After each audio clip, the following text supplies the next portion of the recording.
year was 2020. And mental abilities to enhance. They had enough money. A new emerging human, half machine. And in Detroit at least, not everyone was happy to see it.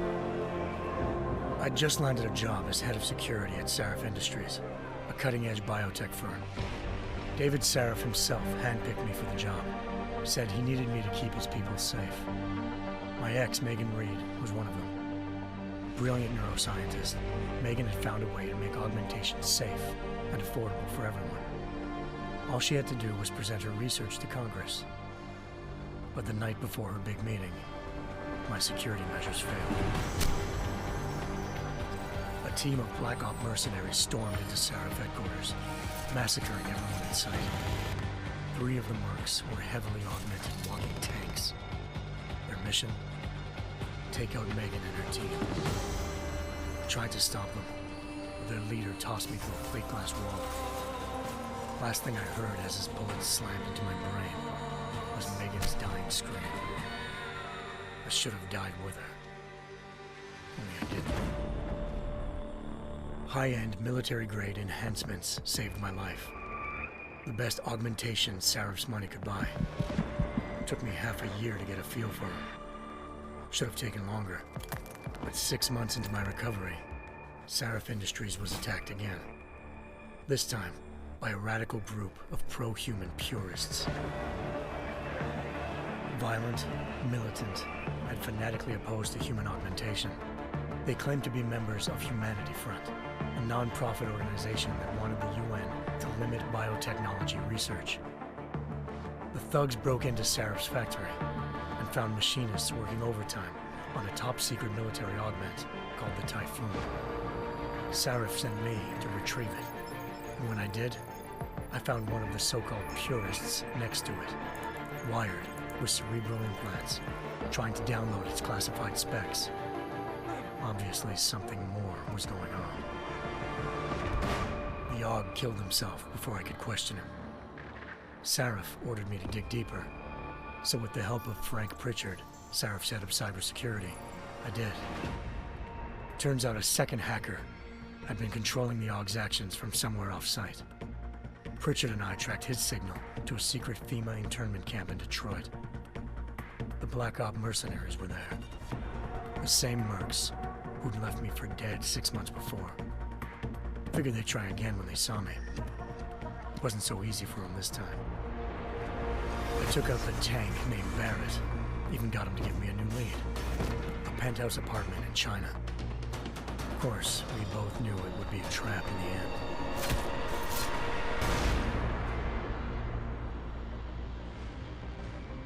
Hengsha Island, China.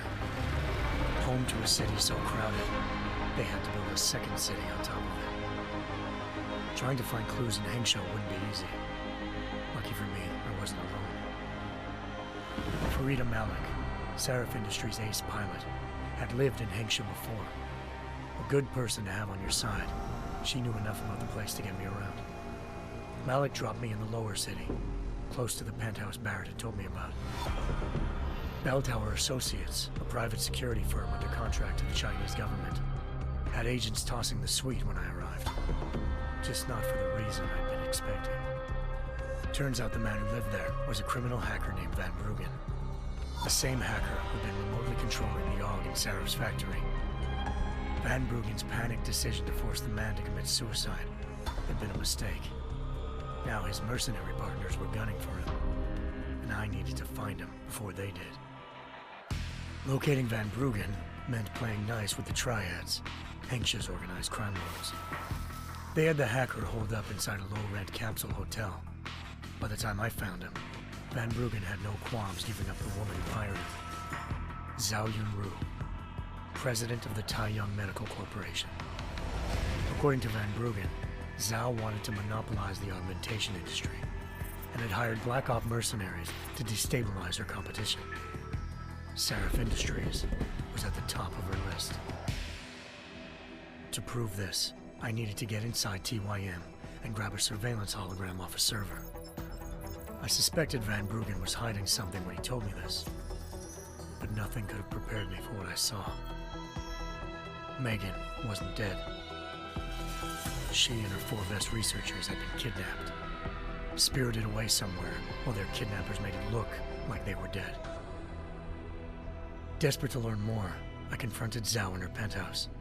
She claimed to be a pawn in a bigger plan, and hinted at a group so powerful it controlled global interests at a whim. Then she slipped into a panic room and hit the alarm, forcing me to make a very quick exit. I figured Zhao was lying, but part of her confession made sense. David Sarif had been worried about his people. So worried, he'd required all of them to have subdermal locator devices surgically implanted. The GPOs would have been broadcasting the day of the attack. But Zhao said a single call to Picus, the world's leader in global 24-hour satellite news, had turned those signals off. I needed to fly to Picus headquarters in Montreal if I wanted to learn more.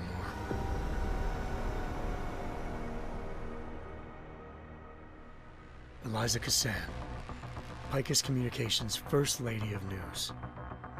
Malik thought I was reaching when I told her Eliza was involved in this. The world's most famous news anchor, working with a mercenary hit squad. But when I confronted Cassan in her office, she freely admitted to jamming Detroit's satellites the night Megan's team had been taken. Said she's just been following her commands. I suspected she wanted to say more. But Black Op mercenaries showed up looking to shut us both down. And just like that, the Eliza I'd been talking to disappeared. The Mercs were led by an augmented killer I crossed paths with twice before, Fedorova, a woman who'd made silence her best friend. She waited for me to track Eliza's transmission to a secret server room underneath the Picus complex, then jumped me from behind. A deadly fight ensued. I made sure she never moved silently again. With Fedorova down and no one left to keep Eliza quiet, she reappeared. Turns out Picus's First Lady of News wasn't a lady at all. She was a sophisticated AI program, engineered to monitor data streams and control what people believed. Eliza told me the Mercs had brought in a Humanity Front doctor named Isaiah Sandoval to remove the scientist's implanted tracking devices while Detroit's satellites were down.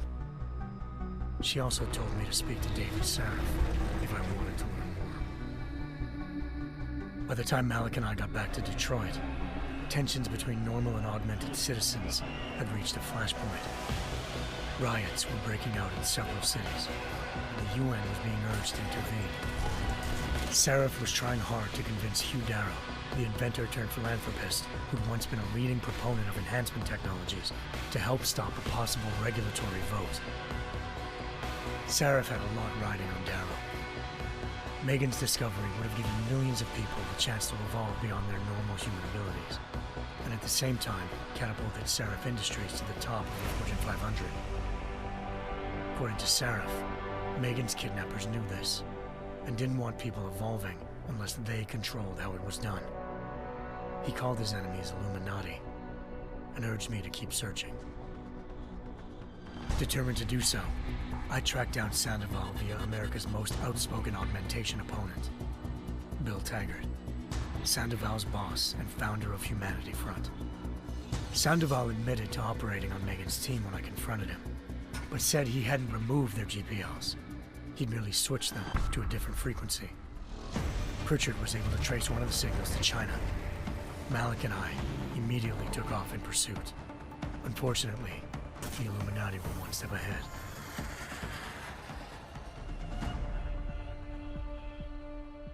Ambushed. Shot out of the sky by Bell Tower Associates, seconds after entering Hengsha's airspace.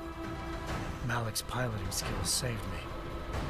After a tense and bitter struggle, I escaped into Lower Hengsha.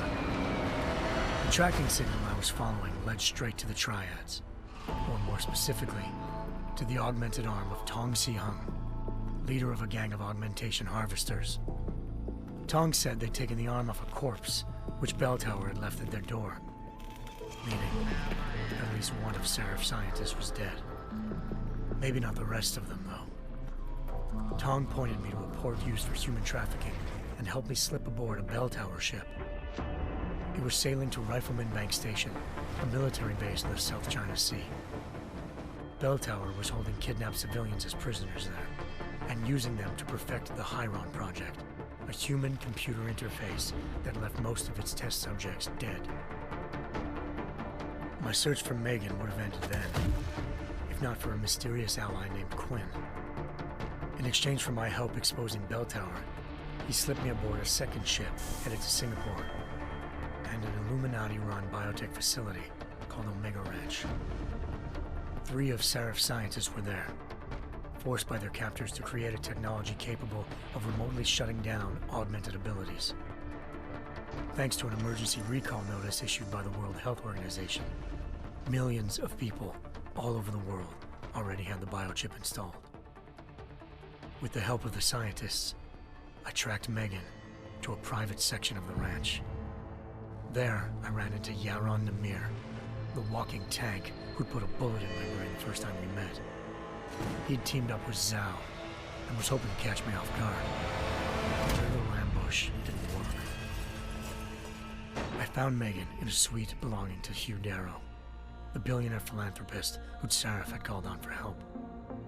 Darrow had convinced her to go along with the biochip plan by promising to sabotage the tech. As she was explaining this, Darrow appeared in a global broadcast, telling the world that augmentations would be the death of mankind. Then he activated the biochips to prove his point. All over the world, augmented people flew into a killing frenzy. Darrow had betrayed everyone, and it was up to me to set things right. To do it, I had to reach Panchaea, a massive installation in the Arctic Ocean. As I raced through corridors built by an all-augmented workforce, I saw death and destruction firsthand. By the time I shut down Darrow's broadcast, I knew the damage he'd done. Still, humanity's future remained unclear. How would the world react to this sabotage? Would people ever regain their faith in augmentations again? What would be the Illuminati's next move? Only time will give us the answers.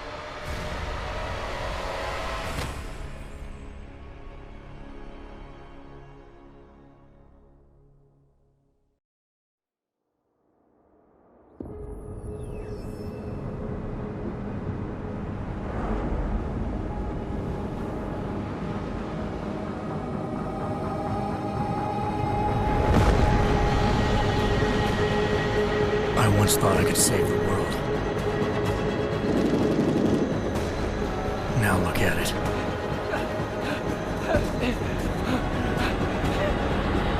In yet another augmented terror attack, 251 passengers aboard sister airlines Flight 451 were killed when an augmented passenger broke into the plane's cockpit and ruthlessly butchered its flight crew.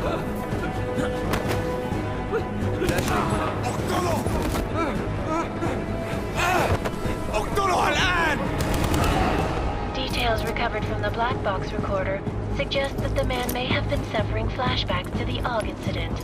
That horrible day 2 years ago when augmented people all over the world flew into a psychotic killing spree, causing the greatest loss of life in recent history. Sometimes, you just have to let go and embrace what you've become. Not gonna go all wonky on us now, Hansa, are ya? Well, if I do, McCready, I guarantee you'll never see it coming. Agent Jensen! Am I gonna have a problem with you? No, sir. No reason to assume you would. Good, because you are the only augmented operative on this team, and I intend to make good use of you. Listen up, all of you. We got a sandstorm barreling down our arse and we can't afford to make mistakes. We're going after this man, an arms dealer named Shepard. He's ex-Bell Tower, one of the Special Forces commanders who disappeared during the incident. And he's come out of hiding. That cannot be good. It's not.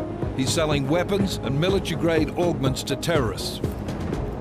This is Aran Singh, the undercover agent who lured Shepard out of his hole. Best you see Interpol's got. For 3 years he's worked hard to get in tight with the Jinn, an Iraqi smuggling cartel that's infected the Eastern Hemisphere like a plague. Last week, our arms dealer sent a message to the Jinn, offering to sell them a shitload of black market merchandise dirt cheap. They told Singh to handle the buy. They're not gonna like it when Interpol disrupts their party. Sing's cover really that good? It is right now. We need to keep it that way. This is where the deal's going down. A half-finished high-rise hotel that's been abandoned ever since the incident. It's not a pretty picture inside. Let me guess. Most of the laborers were augmented with heavy-duty industrial rigs. So when the incident hit, and they all went schizo, things got gruesome real fast. And no one, except for some homeless junkies, have been inside the place ever since. So what's the plan, Director? Singh's meeting Shepard on the ground floor, inside the hotel's main atrium. He sent the bulk of his Jinn crew to the penthouse levels to secure a vantage point. I want McCready's team to take up positions overlooking the atrium and make the arrest. Jensen, you're going in solo from the roof. My objectives? Keep the Jinn from joining the party. As far as we can tell, only one route connects the atrium to the penthouse level, a halfway decent elevator shaft. Here. I want you to block access to it. Fine. Just cut me loose. Do you plan on relying solely on your augments for this one? I'd recommend taking a little hardware, just to be sure.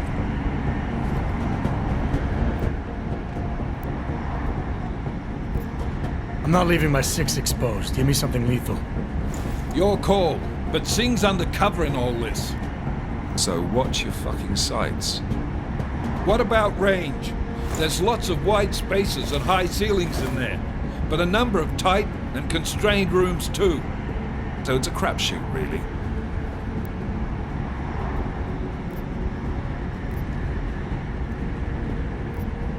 Well, I'm not looking to play dice with anyone in there. Give me something with distance. Your call. Less chance of being seen and compromising Singh that way. One last thing, Jensen. Singh said the Jinn are using some sort of portable Wi-Fi device to boost communications. He's got a better chance of maintaining cover if you disable it. I'll keep an eye out for it. But aren't we on the clock here? You said there's a sandstorm moving in. There is, and we got the intel on this mission at the very last minute, so we're scrambling a little. If it comes to it, your number one priority is keeping the Jinn out of that atrium. Copy that. Time to put away your heavy thoughts, gentlemen. We're approaching the target building. You're up first, Jensen. Let's do this. Task Force Actual. This is Knife Leader. Engage Hush drives and descend to Angels 1-5.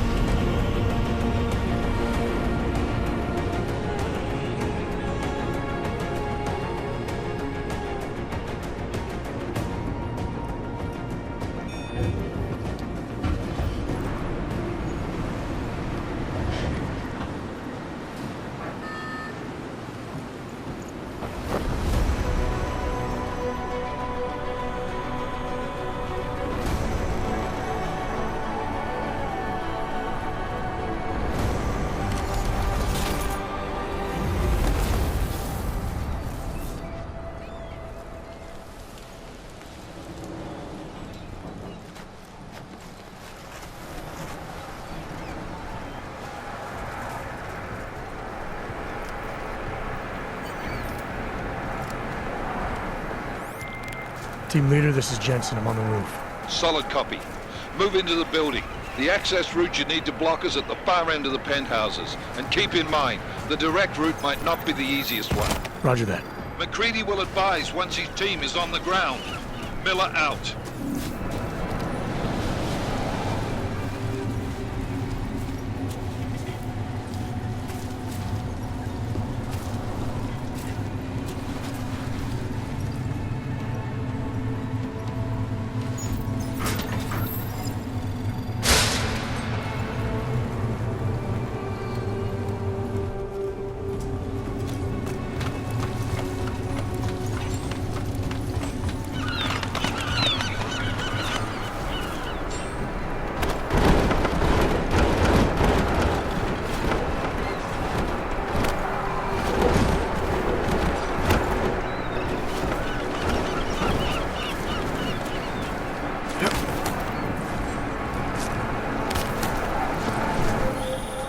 Jensen, we're moving through... Oh, fuck!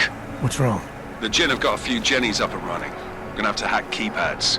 Should enjoy it, McCready. They have colors and shapes. Just remember, red means bad. Fuck you.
Anomaly detected.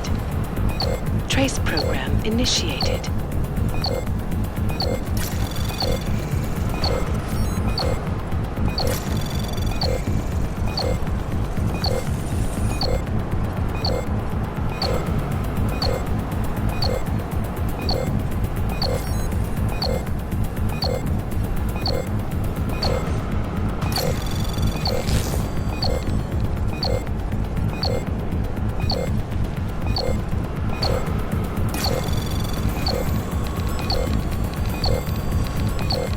Access denied.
Anomaly detected.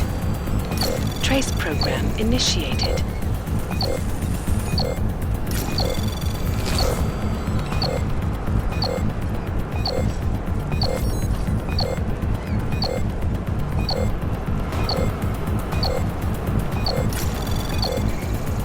Access granted.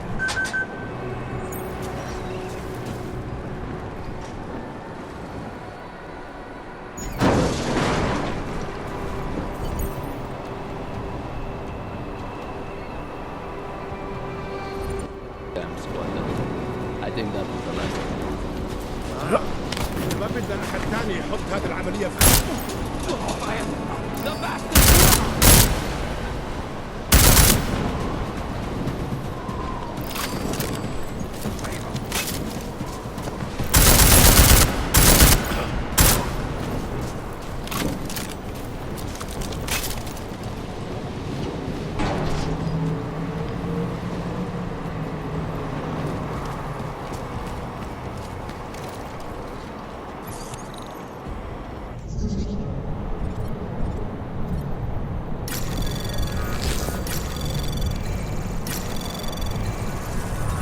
Anomaly detected. Trace program initiated.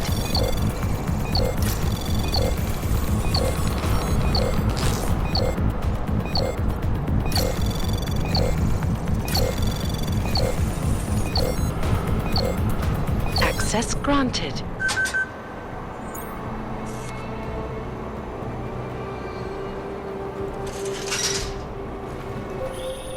Jensen, Mac, listen up. Doppler shows that sandstorm's moving in fast. It's big, and it's gonna hit us hard. God, I hate the fucking desert. Confirm visual? I can. Time is not on our side. Copy that. Solid copy.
سمعت حاجة؟ دايما بيكون في حاجة تانية.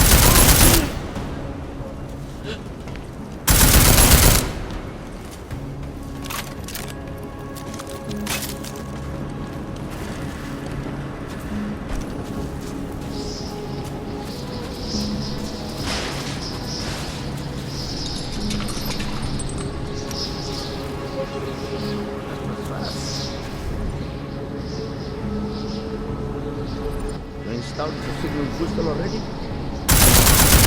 Why?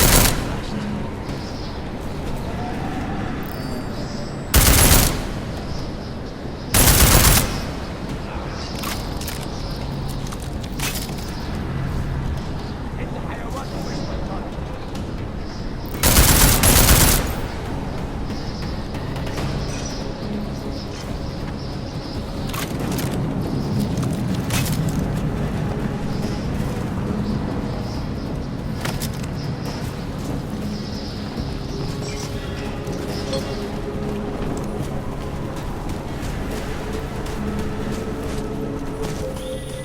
Jensen, what's your 20? Working my way through the penthouses. Remember to keep an eye out for the Jin's communications booster. If you can, disable it. Roger that.